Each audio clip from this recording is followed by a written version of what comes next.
Aleluia. Isso alegra a nossa alma. Deus está fazendo de novo. Aleluia. Há um tempo do mover de Deus.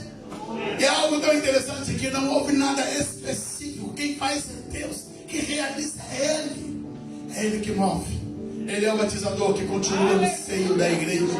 É Ele que renova e que traz o poder e a graça sobre nós. Mas eu vou deixar para que Ele conte o testemunho. Aproveitando que estamos em pé. Segunda carta de Paulo a Timóteo.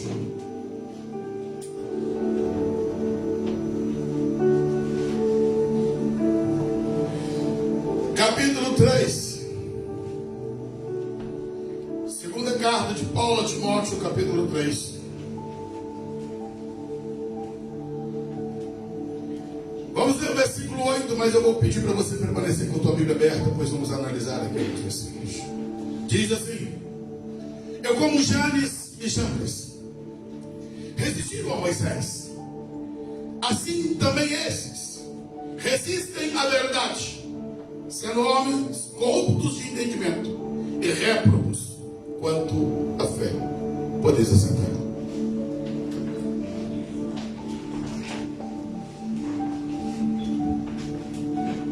Esta manhã de Santa Ceia, no momento que temos a oportunidade de estarmos refletindo e fazendo a nossa autoanálise, de avaliarmos a nossa caminhada, o nosso processo, irmãos. Quero, nesta manhã, dar continuidade do que falamos na ceia passada. Precisamos urgentemente focar os nossos olhos naquilo que é eterno. Todos os dias somos desafiados para perdermos o nosso foco. Há muita distração no meio da caminhada. Quando você está dirigindo em uma autoestrada e que você está em alta velocidade, você precisa estar concentrado na estrada. E qual é o grande perigo que existe na estrada? Os anúncios. Por isso você percebe que nas autoestradas não se tem anúncios. Na cidade você tem outdoor, mas são poucos aqueles que estão lá na autoestrada. Enquanto você está aí para ler um anúncio, você perde a direção, você bate, você desvia, você sai da estrada. Na nossa caminhada para o céu, o nosso inimigo tem colocado muitos outdoor, tem colocado muitos anúncios, muitas coisas chamativas, muitos atrativos. E quando você desvia o teu olhar do alvo, você se distrai, você sai da rota. Quando eu estava regressando de Vila do Conde, que passamos lá com a igreja, me aconteceu algo muito interessante. Eu creio, eu escolhi uma rota no GPS. E essa rota que escolhi, ela me tirava da rota do pedágio. Queridos, eu posso dizer a minha esposa isso aqui. A cada 5, 10 minutos de percurso, é uma viagem de mais de 4 horas. Gastamos 4 horas e meia. Mas a cada, se exagero, 10 minutos, o GPS gritava assim: tem uma rota alternativa para você. E já ia mudando, aí você tem que ir lá e clicar e diz: não quero. Passava mais 10 minutos e estava lá de novo. Foi bom que não deixou eu dormir. Nós outros viajamos de madrugada. Escuta uma coisa: todos os dias o inimigo está dizendo para você: tem uma rota alternativa, tem um caminho mais fácil, tem um caminho mais rápido, tem um atalho para você. Porém, irmãos, já faz 2000 anos que Jesus morreu na cruz do Calvário. Já faz 2000 anos, quase 2000 anos que ele edificou a igreja. Mas ele continua sendo o caminho. Ele continua sendo a porta. Ele continua sendo a verdade. Não tem atalho. A porta continua estreita. O caminho continua apertado. E qualquer outra coisa que trouxermos vai além daquilo que Cristo nos deu. E Paulo disse, admoestando a igreja da Galácia, ainda que eu for convosco, E vos anuncio outro evangelho, além do que já vos temos, seja nada. E ele diz mais ainda: ainda que um anjo desça do céu, escuta, ainda que um anjo desça do céu e vos fale, além do que vos foi ensinado, seja anatema. A verdade de Deus, ela é absoluta. Infelizmente, o secularismo, o nosso momento atual, trouxe o relativismo de todas as coisas. A verdade se tornou relativa, a fé se tornou relativa, a família se tornou relativa. Perdeu-se o conceito do absoluto. Porém, irmãos, se nós não tomarmos o cuidado, essa polemização vai nos roubar do céu, vai nos roubar daquilo que é eterno. A Bíblia continua sendo a palavra de Deus. Hoje pela manhã, eu estava vendo um debate exatamente sobre essa questão apologética, da dificuldade que nós estamos tendo hoje com a quantidade enorme de seitas que têm se proliferado, seitas que têm invadido, e o pior, a falta de formação dos crentes, a falta de conhecimento bíblico, a falta de noção da palavra tem conduzido muitos aos erros. Por isso, as seitas estão inflando, as seitas estão crescendo, porque falta palavra, falta conhecimento, falta entendimento da verdade de Deus. E isso tem sido um problema muito sério pelo mundo afora. As seitas estão investindo muito forte, irmãos. Nós temos hoje 3 seitas perigosas, em que cada dia está se infiltrando dentro das igrejas: o Testemunho de Jeová, o Mormonismo e o Adventismo. O Adventismo é uma seita. Por mais que você fique encantado com os ensinos, com aquilo que eles transmitem, mas é uma seita que não tem a Bíblia como manual de fé. Eles têm outros elementos. Falamos aqui semana retrasada sobre a questão da reforma. A reforma trouxe a restauração, que nossa fé está embasada em sola escritura. Nós temos por regra de fé absoluta só as escrituras. E nós precisamos resgatar isso, igreja. Você vai responder só para você. Quantas vezes você leu a Bíblia toda? E eu vou te fazer para você pensar. Quantos anos você tem de fé, de caminhada? E quanto tempo e quantas vezes você leu a Bíblia toda? Essa resposta você vai dar. Qual é a importância que você está dando da palavra para você? Jesus disse: errais por não conhecer as Escrituras e nem o poder de Deus. É a falta de conhecimento que nos torna presa dos predadores. Paulo, antes de partir, ele teve sua grande preocupação, estando ele preso em Roma. E ele escreve essa carta para Timóteo, advertindo. Timóteo é um filho, ele é um pastor. E ele escreve essa carta pastoral advertindo aquele jovem pastor, porque ele sabia, ele não ia mais estar ali. Mas ele também entendia que ele não era o dono da igreja. Por maior que seja o zelo pastoral, a igreja pertence ao Senhor Jesus. Eu, como pastor, amo os irmãos, e eu quero ver os irmãos no céu. Eu posso aqui transpirar, pregar, gritar, esbravejar, mas se o teu coração não estiver disposto a obedecer a palavra, você não chega no céu. Por maior que seja o zelo pastoral, se não houver a aplicabilidade da palavra no coração da ovelha, ela não chega lá. E eu vejo esse transpirar de Paulo, esse zelo dele, porque ele entendia: eu vou embora, mas a igreja fica.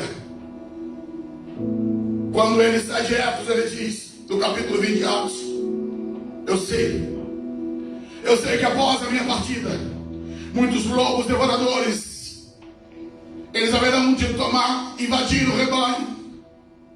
E ele chora com os irmãos, sabendo do risco que havia após a sua partida.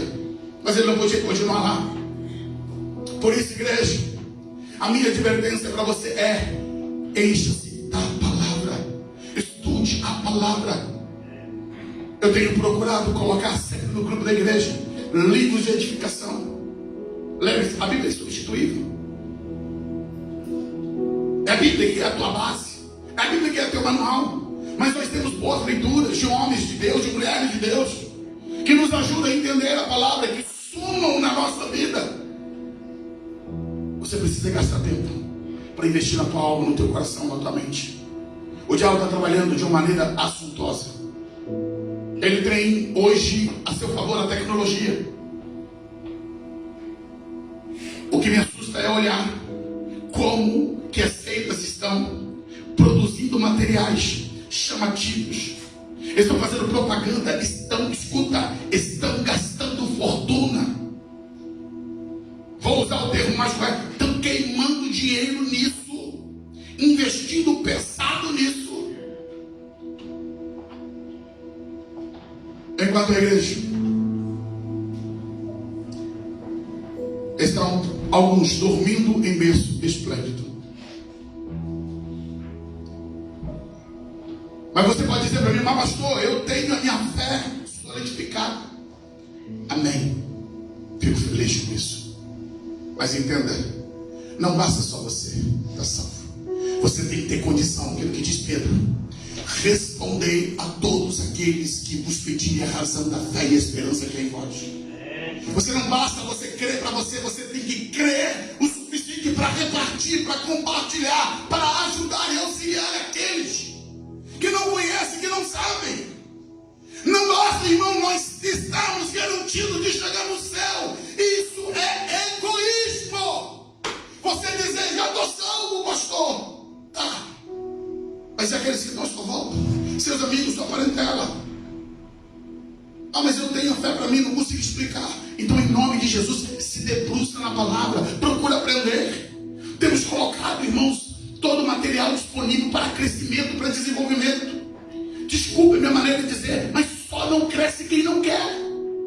Hoje nós temos muitos recursos para o crescimento, para o desenvolvimento, mas ainda a igreja está aquém daquilo que ela deveria estar. As nossas faculdades estão formando pensadores, e o pior, pensadores ateus, pensadores sem Deus. A nossa ciência está contaminada e cada vez mais está produzindo uma sociedade sem fé, sem conhecimento de Deus. E aí agora eu entro na mensagem. E qual é o problema maior? É que essas pessoas, quando elas chegam na igreja para encontrar o refrigério, para encontrar na igreja a esperança eterna, ela não tem uma palavra salvífica, ela não tem uma palavra clara, ela não tem uma palavra de direção, porque ainda alguns crentes estão com a mente confusa. Ouvi hoje um péssimo testemunho, que confesso que meu coração sangrou e chorou. Um pastor, ele falando exatamente dessa problemática da falta de orientação, da falta de cuidado da igreja. E ele disse: a minha mãe não está no céu.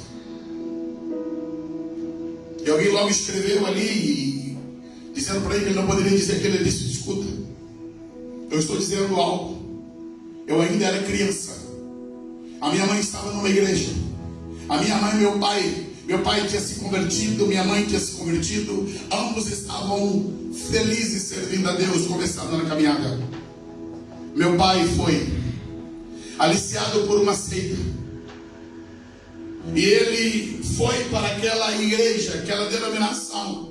E lá, ele mudou todos os conceitos dele de fé. E quando ele chegou em casa, a minha mãe não aceitou aquilo. E minha casa se tornou um ringue e um campo de guerra. Levou a mãe dele viciada. Foi para a bebida. Caiu no adultério, na prostituição. E morreu nesse estado.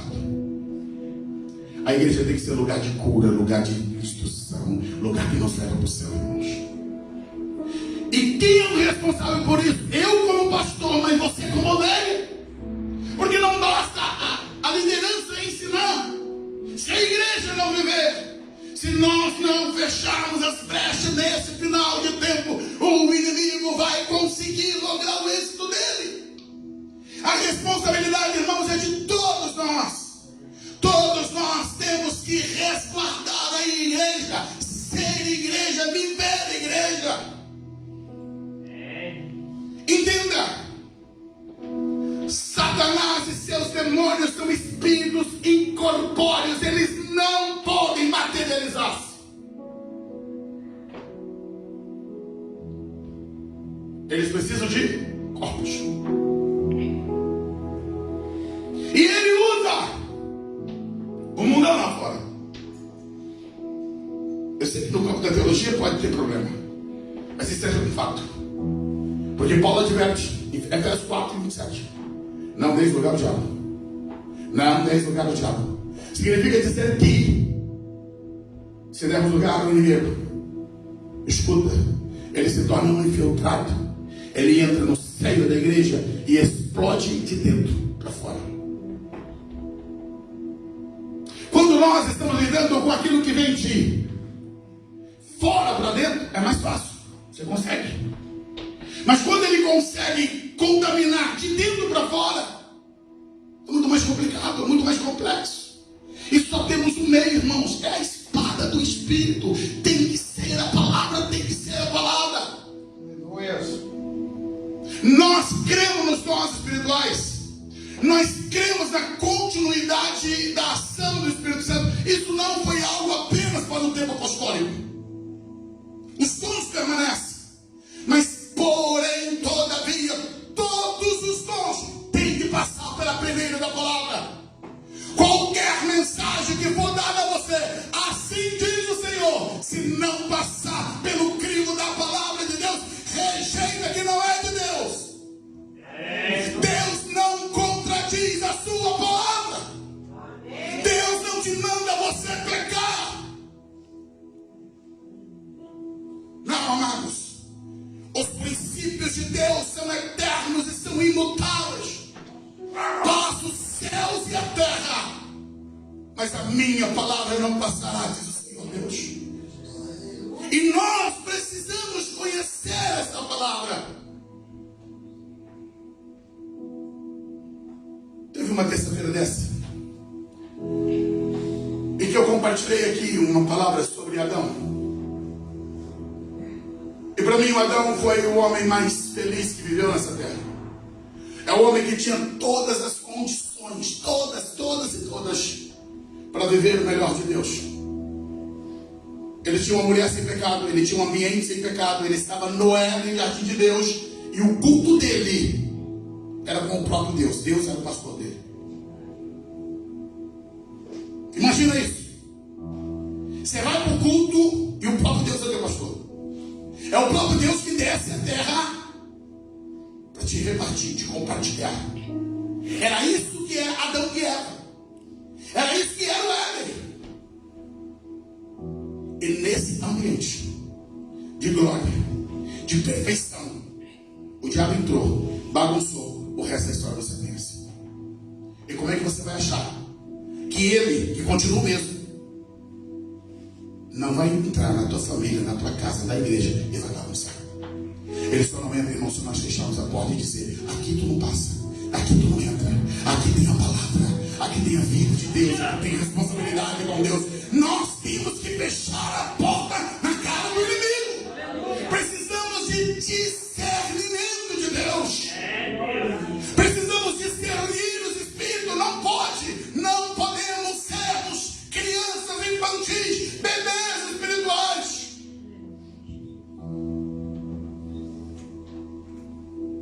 crianças são fáceis de ser enganadas. No colo da semana está ali a Érica. A Érica é colada com o pai dela. Mas deixa eu dizer uma coisa. Mesmo, mamãe, a Érica está aí coladinha com você. Se eu for um ludibriador, eu pego um sorvete, pego uma barra, pego não sei o que, pego aquilo que encanta a criança. E sem você perceber. Por quê? Porque isso encanta a criança. A criança consegue ser ludibriada.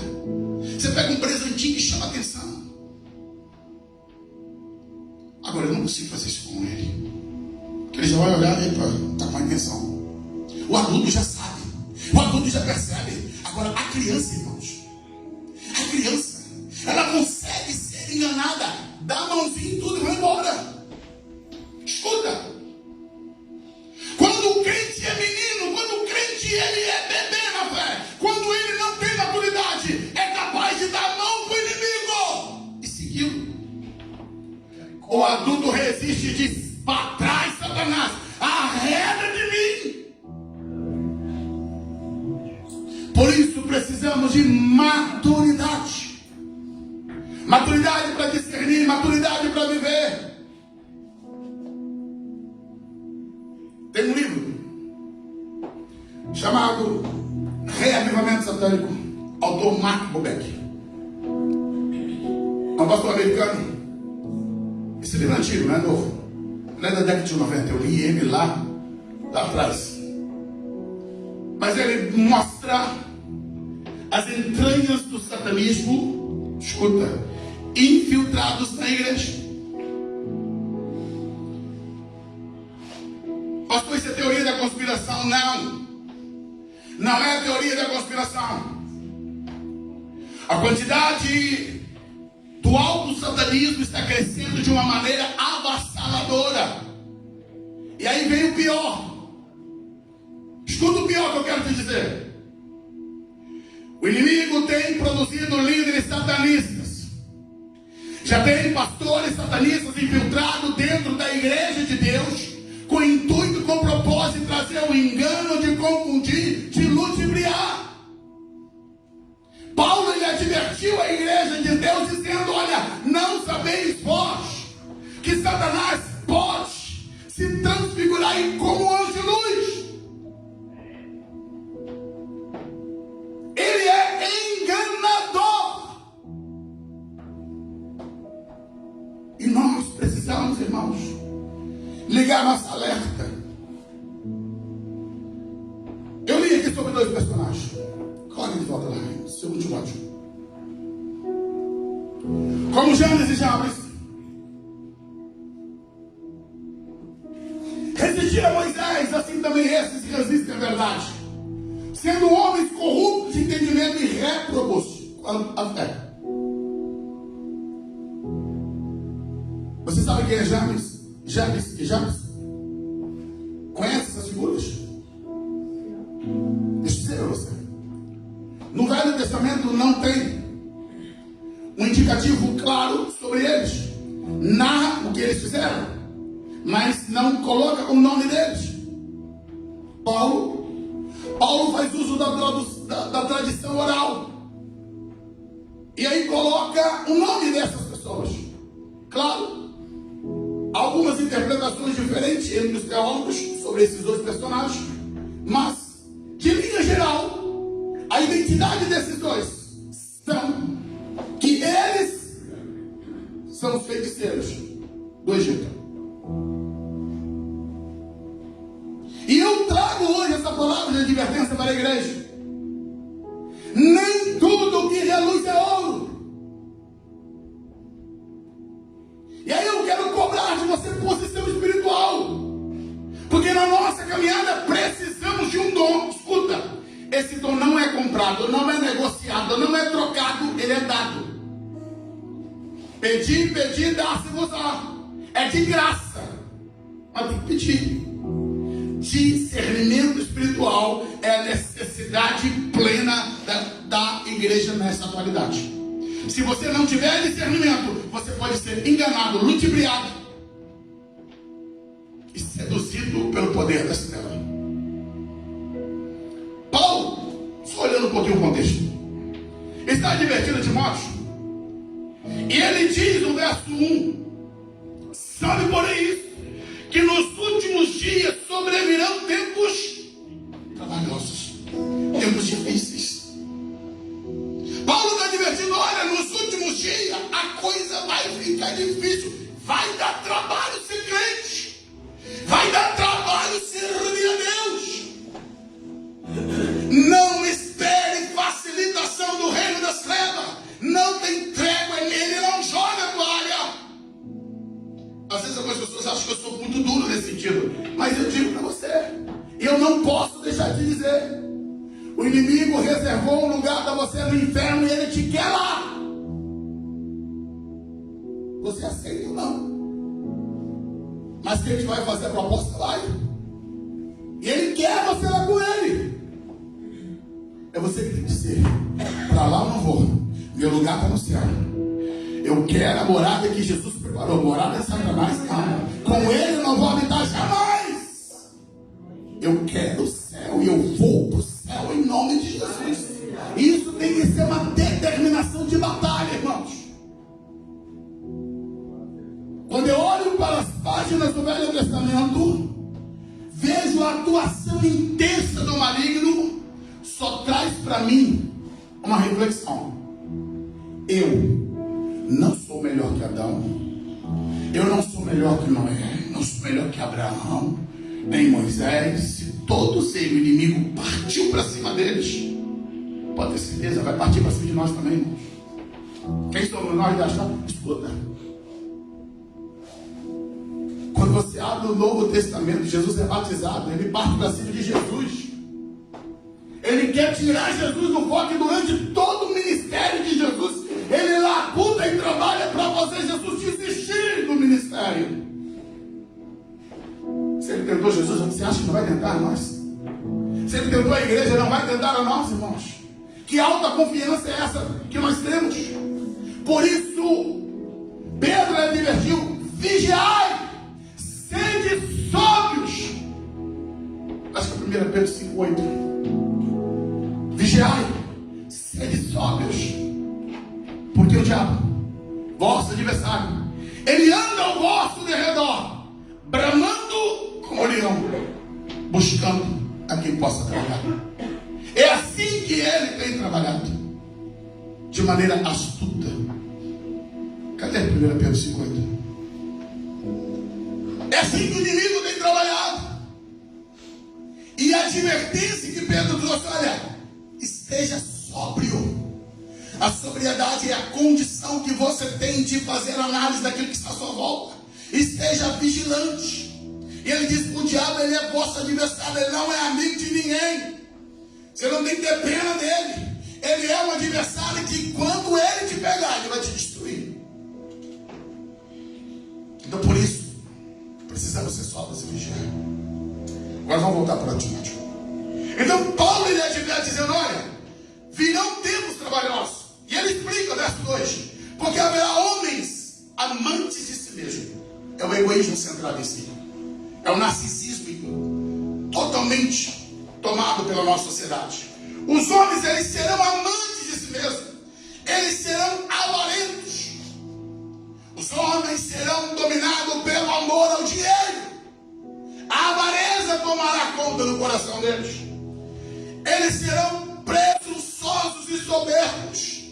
O orgulho potencial que derrubou Satanás vai fazer parte da condição dos homens do fim dos tempos. Paulo ainda diz, serão blasfemos. Sobre a internet. Quando a blasfêmia, quando a afronta contra Deus, contra a palavra, contra as coisas do Senhor. Serão blasfemos, desobedientes a pais e mães queridos. Os lares se tornou um ringue de guerra. Os filhos afrontam os pais, não querem obedecer.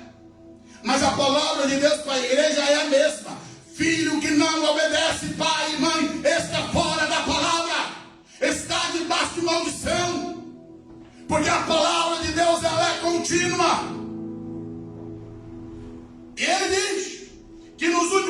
filhos seriam desobedientes a pais e mães, ingratos, profanos, sem afeto natural, irreconciliáveis, caluniadores, incontinentes, cruéis, sem amor para com os bons, traidores, obstinados, orgulhosos, mais amigos dos deleites do que amigos de Deus.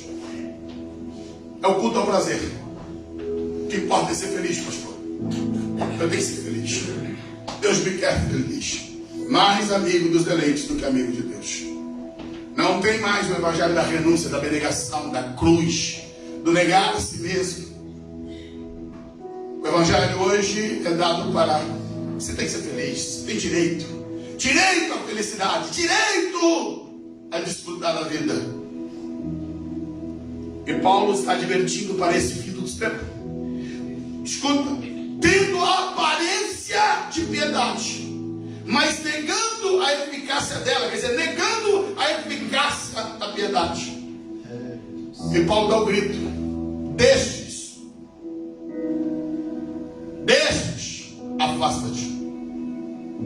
afasta-te, fuja, corra.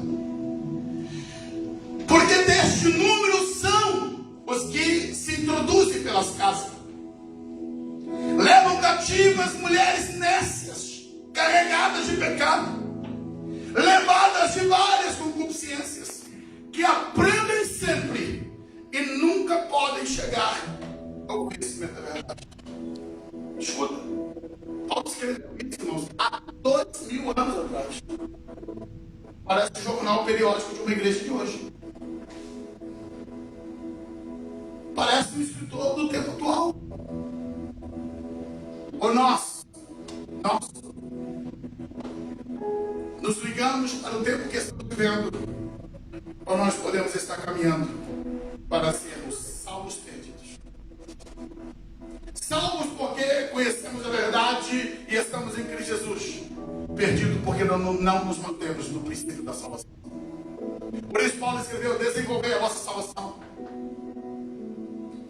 Nós temos que desenvolver a promessa.